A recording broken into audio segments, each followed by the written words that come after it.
"You'll never be anything," they laughed at dinner. That was the night they didn't even bother to whisper. My father, my stepmother, my siblings, they laughed like it was a family game.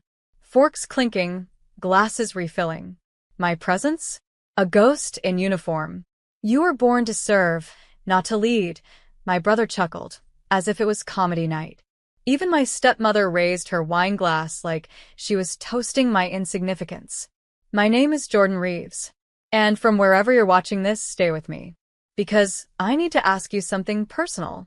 Have you ever sat at a table where everyone decided your value for you? Where they carved you into background noise while eating food you paid for?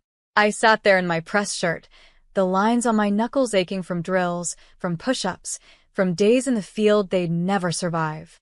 And all they saw was a woman in fatigues, not a fighter, not a strategist, not a leader, just a servant in olive green. The salt shaker was closer than my father's pride. He hadn't said a single word to me since I got deployed. Not one. But tonight, he cleared his throat and said, "Don't you think it's time to start thinking about a real job, Jordan? Something more stable?" My half-sister laughed like a hyena. She thinks she's G.I. Jane. I looked at the family photo wall behind them. Not one picture of me in uniform. Not one letter I mailed home framed. But there she was, my stepsister in her prom dress. My brother posing at some backyard barbecue like a CEO. They mocked me like I was invisible. So I got up quietly, took my plate to the sink, didn't say a word. Dad waved his fork in the air. "That's right, kid. Learn to clear the table. Might as well get good at what you were made for." I walked out without slamming a single door. But the next morning, at precisely 0700 hours, my father's boss, Mr. Holbrook, walked straight into the house. He was in full dress. The kind civilians don't recognize, but soldiers never forget. He stood at the doorway, looked directly at me, and snapped a salute. "Good morning, ma'am. Colonel Reeves of the 9th Army Unit. You ready for briefing?" The room froze. Forks dropped. Eyes widened. I turned around, slow and steady, the way commanders do when silence answers respect. I didn't smile. I just said, "Yes, Major. Let's begin." And my father's jaw was still hanging open when I shut the door behind me. The silence behind me as I left the house was louder than any battlefield I'd ever stood on. Because in that moment, my family didn't just see me. They saw what they'd missed. The truth was I had been promoted weeks ago. But I didn't tell anyone. Not out of secrecy. Out of exhaustion. What was the point of sharing good news with people who only celebrated what they could control? They ignored every medal I earned, called my deployments vacations, laughed when I saluted the flag, and said I was brainwashed. So I stopped offering pieces of my success for them to spit on. Major Holbrook drove us to the base. We didn't speak much, just exchanged a glance that meant more than words. At HQ, I walked past the row of new recruits standing at attention. Some looked no older than my younger cousins, but they saluted me with full respect. Not because I demanded it, but because I'd earned it. At my desk, 2 stacks of folders waited, mission reports, behavioral reviews, tactical approvals. And then a 3rd envelope. White. Personal. Stamped with the seal of the Defense Department. I opened it. Inside was the official offer. A national strategy post at Central Command. Permanent relocation. Full authority. 6 figures. Security clearance at the highest level. All the things I was told I'd never be good enough to reach, delivered in ink and signature. That night, I stood in my office alone. The wind outside rattled the blinds. The base was quiet, except for the soft hum of the AC and distant boots on concrete. I looked at my reflection in the window. Not the little girl who used to be told to sit still and smile. Not the teen they said was too bossy or too intense. Not the woman laughed at for skipping family brunches for field training. I saw a soldier, a leader, a woman who never needed validation to define her worth. And I remembered something my drill sergeant once told me when I broke a 3-minute silence record in the freezing rain. "Ma'am, people will call you cold when you don't flinch. That's because they've only ever survived by screaming. The next day, my brother texted, "Dad won't stop talking about yesterday. He wants to invite you to dinner." I didn't reply. Instead, I pulled up the draft email I'd written months ago. Subject: ownership transfer. Attached: the house deed, the car title, and a brief message. "You laughed when I served. Now you can serve yourselves. I'm no longer your landlord or your backup plan." And I hit send. 2 hours after I sent that email, the phone rang 5 times in a row. Dad. Then my brother. Then a blocked number, probably mom using someone else's phone. I didn't pick up. Not out of anger. Out of choice. They had spent years treating my silence like weakness. Now they were learning what it really meant. The house they lived in? Mine. Bought in cash when I returned from my second deployment. Renovated it myself. Paid every bill. Even added a ramp for Dad's bad knee. And not once did they say, "Thank you." They called it a family home, but it was only family when it benefited them. When I needed a room after surgery, they told me the guest room was already taken by my brother's girlfriend, the same one who told me, "Combat boots don't look feminine." When I asked for a little quiet during recovery, "You're acting dramatic," Mom said. "Everyone's tired." But I still cooked, still cleaned, still paid the $1,600 electric bill that ran their air conditioners 24/7 while I sweated in the basement. After the deed transfer was processed, I made 2 calls. One to my lawyer, one to the new tenant. Yes, tenant. I had listed the house for lease through the military's relocation assistance program weeks earlier. A fellow veteran family needed housing. Badly. A mother with 3 kids and a husband recently paralyzed in service. She cried on the phone when I told her she could move in by the end of the month, first 3 months rent-free, utilities covered. Her voice broke. "Why would you do this for strangers?" And I told her, "Because we're not strangers. We've just never been introduced." That weekend, I drove past the old neighborhood. Their cars were still parked outside. The same American flag I hung years ago was still waving on the porch, faded now. I didn't stop, just watched from across the street. Then I saw Dad step out in his robe, confused as a moving truck rolled in behind him. I didn't wave. I just sat there, quiet, as the new family arrived. And when my father caught my eye across the street, I rolled the window down and said 6 calm words. "You said I'd never be anything." He didn't respond. He just stared, like a man watching the final piece fall into place, and realizing he built it wrong. That same night, I checked into a quiet lakefront cabin. No service, no traffic, just the soft lull of water and wind. I needed the silence, but not for the reasons they thought. Not to cry, not to sulk, but to breathe. Because for the first time in over a decade, I wasn't carrying them anymore. No more picking up after their mess. No more solving problems they created. No more, "You're just overreacting," when I set boundaries. The next morning, I finally opened the letter my old commander had mailed weeks ago. Inside, a photo of me standing before my unit, soaked in desert sweat, arms crossed, eyes steady. And on the back, just one handwritten line. "Some earn rank, some become it." I stared at it for a long time. Because that was the real difference, wasn't it? My family believed titles gave you power. But what they never understood was that integrity gave you legacy. And I'd rather be respected in silence than praised in pretense. My phone lit up when I returned to service. Missed calls, 14. Messages, 9 voicemails. Dad's most recent text? "We didn't know. If you had told us, we would have acted differently." I laughed. Because that's what they always did. Waited until I had something they could brag about. They didn't want me. They wanted a version of me they could parade at parties. "Look at our daughter. She's a colonel." Not. We ridiculed her until she left. The kicker? They started showing up at military events. Distant ones. Fundraisers. Community forums. One night, a young recruit pulled me aside and whispered, "Ma'am, is it true? Your parents were the ones who laughed at your career?" I looked him in the eye and replied, "What matters is who's laughing now." He nodded like I had given him permission to protect his own fire. But the real twist? 2 weeks later, my name was submitted, without my knowledge, for the Veterans Leadership Honor Roll by Major Holbrook himself. He told me, "Not for your medals, not for your missions, but for surviving a battlefield no one trains us for, the one where your own people are the enemy." The night I got the call confirming I was accepted, I stood at the window with no one to tell. And I realized that was the reward. No more needing applause. No more begging for validation. Just peace. Earned peace.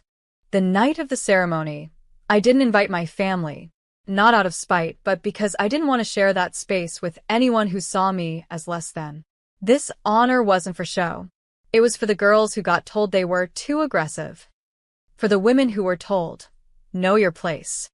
For every soul who walked into a room and got sized down before they even opened their mouth. I walked in wearing my full dress uniform, chest high, boots polished, medals aligned. The announcer didn't read my resume like a list, he told my story. How I built logistics systems that saved lives overseas. How I trained over 300 soldiers. How I turned silence into strategy and shame into fuel. The crowd stood, and I stood still, because I had learned something powerful. When you own your story, no one else can weaponize it. But just as I stepped off the stage, a voice I hadn't heard in months called from the aisle. "Jordan." I turned. It was my stepmother, wearing her best pearls, holding her phone like she was filming. Behind her, my father, awkward in a suit 2 sizes too tight, and my half-sister, visibly annoyed that people weren't staring at her. Stepmom rushed forward. "We just wanted to say we're proud of you." I stared for a second, then smiled politely. "Of what part?" I asked. They blinked. The medals? The speech? The leadership? They said nothing. Exactly. Because what they really loved was the platform. The now. The spotlight. Not the years of being mocked. Not the decades of silence. Not the day I came home bleeding and no one picked me up from the airport. I leaned in, soft and slow. "You're at the wrong party. This isn't for guests. It's for witnesses." And I walked away. Back in my seat, I received a photo from the base's media team. It was from earlier that evening, me standing alone in the hallway, reading a card pinned to the memorial wall. A quote beneath the names of fallen women soldiers. She led not by command, but by character. I closed my eyes. That was the real inheritance. Not a last name, not approval, but legacy.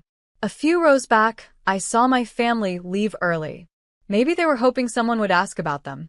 No one did, because in this space, they were just people in the crowd. And I was the reason the room stood still. A week after the ceremony, I got a letter. Not an email, not a text, an actual letter, in my father's handwriting. That alone was rare enough to make me sit down. "Jordan, we may not have always seen eye to eye. Maybe we didn't understand what you were really doing, but you've made something of yourself. And we're proud now." I stopped reading, because right there, in that clumsy sentence, was the entire problem. Now they were proud. After the accolades. After the camera flashes. After other people clapped. But where were they when I collapsed from heat exhaustion after training in 110-degree weather? Where were they when I got passed over for promotion the first time and cried alone in my barracks? Where were they when I came home early from Afghanistan, not because the mission was over, but because one of my soldiers died in my arms? Their love had terms. Their pride had a timestamp. And I was no longer interested in earning approval that came with a delay. That weekend, I visited the home I'd given to the veteran family. The kids had painted the front steps. Red, white, and blue, with tiny handprints at the edges.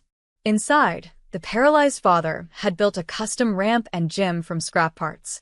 The mother had turned the old guest room into a resource center for military wives in crisis.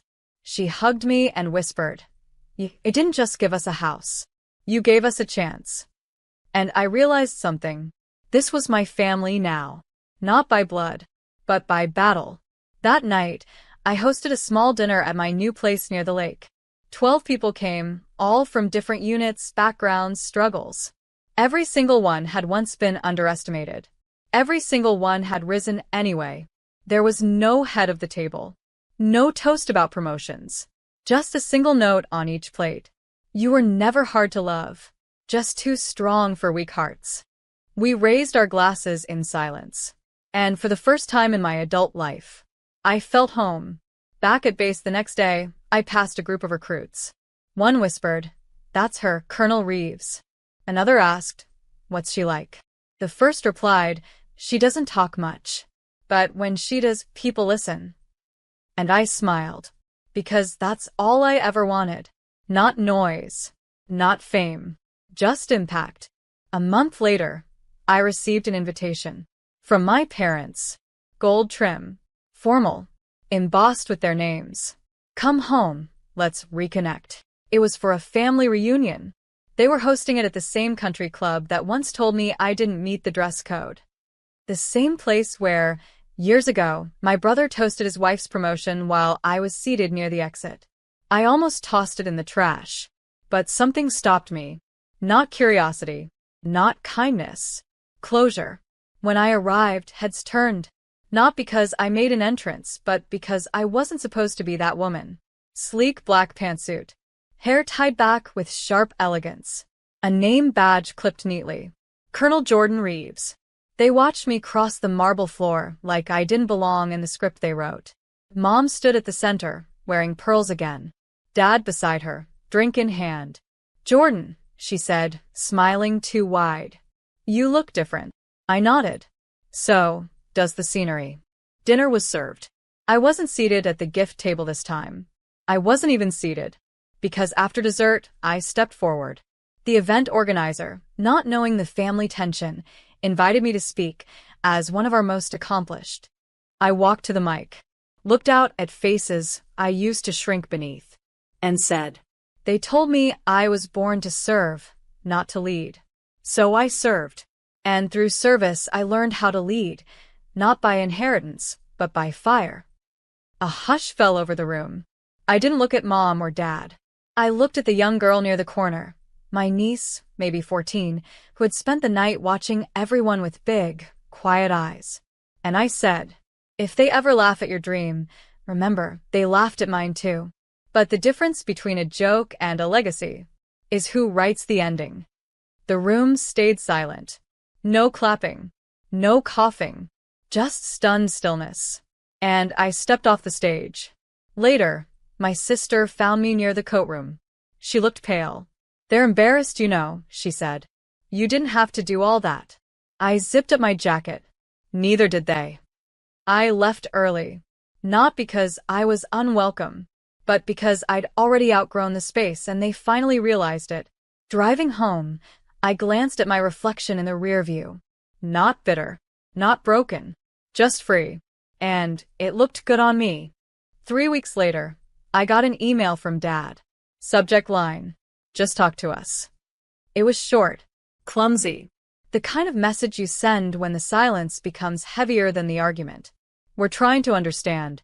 Maybe we made mistakes. Maybe we didn't treat you fairly.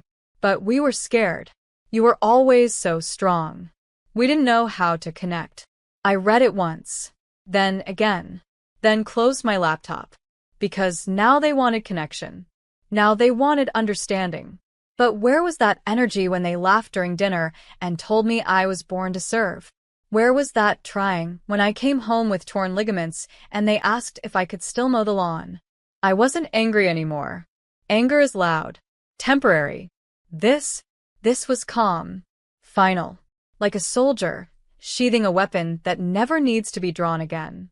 The Veterans Leadership Council asked me to lead a new initiative, not just for returning officers, but for those re-entering broken families, toxic homes, or no homes at all. I accepted. And on the first day of the pilot program, I stood in a circle with 11 other veterans, some older, some younger. One had a service dog.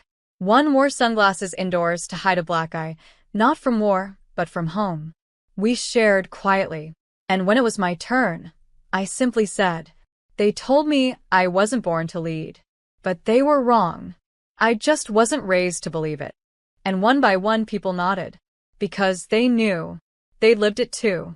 Weeks later, I sat on the porch of my lakefront cabin, coffee in hand, watching a group of women from the program laugh and fish together. One of them waved, beaming. She'd just received her first job offer in years. I waved back, not with pride, but with peace. Because I'd built something no one could take away now, not a title, not a medal, not even a house. I'd built respect, earned, not given, lived, not claimed. Then came a knock. It was my niece, the same one who sat quietly at the reunion, the only one who never laughed at me. She handed me a small box. Inside, a silver plaque, engraved with the words, "Legacy isn't what you inherit. It's what you refuse to repeat." She said, "I told my friends about you. You're the reason I applied to West Point." Tears burned my eyes. But I didn't cry. I just stood, placed the plaque beside my medals, and said, "Then, let's make sure the next generation never has to earn their worth twice."